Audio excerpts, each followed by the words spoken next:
يا أيها الذين آمنوا اتقوا الله وابتغوا إليه الوسيلة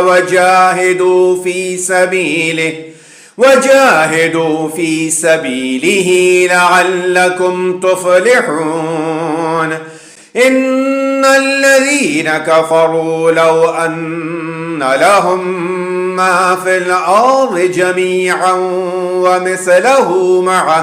ومثله معه ليفتدوا به من عذاب يوم القيامة ما تقبل منهم ولهم عذاب أليم.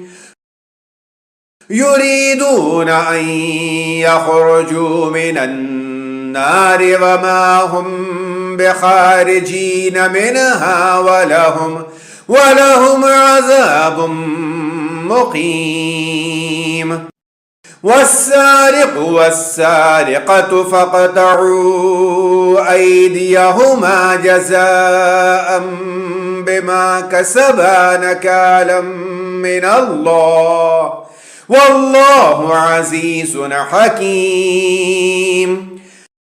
فمن تاب من بعد ظلمه وأصلح فإن الله يتوب عليه إن الله غفور رحيم. ألم تعلم أن الله له ملك السماوات والأرض يعذب من يشاء ويغفر لمن يشاء والله على كل شيء قدير.